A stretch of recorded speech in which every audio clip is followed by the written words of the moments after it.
നമസ്കാരം, ഞാൻ doctor Srila, Ayushree Ayurveda hospital Pathanapuram.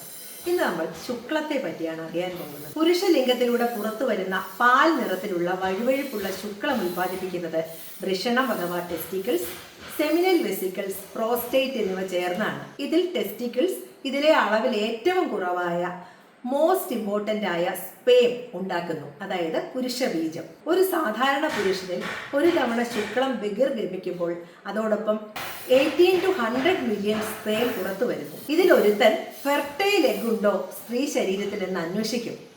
18 to 100 മില്യണിൽ നിന്നും ഒരാളാണ് ഓട്ടത്തിൽ വിജയിക്കുക. എത്ര കടുത്ത മത്സരമാണ് സ്ത്രീ യോനിയിൽ നടക്കുക എന്ന് ആലോചിച്ചു നോക്കൂ. ഏറ്റവും കരുത്തനായ ബീജം അണ്ഡവുമായി ചേരുന്നു എന്നത് പ്രകൃതി ഉറപ്പാക്കുന്ന വിധം എത്ര മനോഹരമാണ്. ഈ മില്യൺ സ്പേം കൂടി ചേർന്നാലും സ്രവിക്കുന്ന ശുക്ലത്തിന്റെ അളവ് വളരെ ചെറിയൊരു ഭാഗം മാത്രമേ ആകൂ എന്നതും ഒരു രസമല്ലേ. ടെസ്റ്റിക്കിൾസ് അഥവാ വൃഷണത്തിൽ നിർമ്മിക്കുന്ന സ്പേം അവിടെ നിന്ന് വാസ് ഡിഫൈൻസ് എന്ന ഒരു പെയർ ഓഫ് ട്യൂബ് വഴി സെമിനൽ വെസിക്കിൾസിൽ സ്റ്റോർ ചെയ്യും. പ്രോസ്റ്റേറ്റിന് പിറകിലായിട്ടാണ് ഇവ സ്ഥിതി ചെയ്യുന്നത്. യുറീത്ര ഉത്ഭവിക്കുന്നതിനോട് ചേർന്നാണ് ഇതിന്റെ സ്ഥാനം.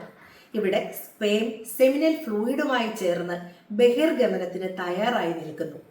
സെമിനൽ ഫ്ലൂയിഡ് കുറച്ചു ഭാഗം സെമിനൽ വെസിക്കിളും ബാക്കി ഭാഗം പ്രോസ്റ്റേറ്റിലുമാണ് ഉൽപാദനം നടക്കുന്നത്. പ്രോസ്റ്റേറ്റ് ഗ്രന്ഥിക്ക് സെമിനൽ ഫ്ലൂയിഡ് ഉൽപാദനത്തിലും ഇജാക്കുലേഷനിലും പങ്കുണ്ട്. ശുക്ല വിസർജന സമയത്ത് മൂത്രം ലിംഗത്തിലേക്ക് പ്രവേശിക്കാതെ തടയുന്ന ധർമ്മവും നിർവഹിക്കുന്നത് പ്രോസ്റ്റേറ്റ് ആണ്. ടെസ്റ്റിക്കിൾസ്, പ്രോസ്റ്റേറ്റ്, സെമിനൽ വെസിക്കിൾസ് എന്നിവ ചേർന്ന് ലൈംഗിക ബന്ധത്തിന്റെ ക്ലൈമാക്സിൽ ശുക്ല വിസർജനം സാധ്യമാക്കുന്നു. ഒരു കാര്യം ഇവിടെ ശ്രദ്ധിക്കേണ്ടതായിട്ടുണ്ട്. പുരുഷ ലിംഗത്തിൽ നിന്നും ഉദ്ധാരണ ശേഷം ആദ്യം പുറത്തു വരുന്ന ഒരു ക്ലിയർ സ്റ്റിക്കി ഫ്ലൂയിഡ് ഉണ്ട്. ലൈംഗിക ബന്ധത്തിന്റെ ആദ്യഘട്ടത്തിൽ തന്നെ പുറത്തു വരുന്ന അത് ശുക്ലമല്ല. പലരും ഇത് ശുക്ലമാണെന്ന് തെറ്റിദ്ധരിച്ച് തനിക്ക് ശീഘ്രസ്ഖലനമാണ് ഉള്ളത് എന്ന് പരാതിപ്പെടാറുമുണ്ട്. അതൊരു ലൂബ്രിക്കേറ്റിംഗ് ഫ്ലൂയിഡ് മാത്രമാണ്. കോപ്പേഴ്സ് ഗ്ലാൻഡ് എന്ന ഗ്രന്ഥി ഉൽപ്പാദിപ്പിക്കുന്നതാണിത്. പ്രോസ്റ്റേറ്റിന്റെ താഴെയായി പയർമണി പോലെ ഒരു ഗ്രന്ഥിയാണിത്. എറോസൽ സ്റ്റേജിൽ തന്നെ ഇതിന്റെ ചെറിയ തുള്ളികൾ ലിംഗാഗ്രത്തിൽ കാണാം. മറിച്ച് ഇത് സെമനല്ല, അതിനാൽ സേഫ് ആണ്. സ്പേം ഇതിലില്ല എന്നും കരുതരുത്. ഒരെണ്ണം സ്പേം മതി ഗർഭമുണ്ടാകാൻ, അതും ശ്രദ്ധിക്കണം. ഇതും മനസ്സിലുണ്ടാകണം. ഓരോന്നും അറിയുമ്പോൾ നമ്മൾ ഈ പ്രകൃതി ശക്തിയെ നമിക്കും.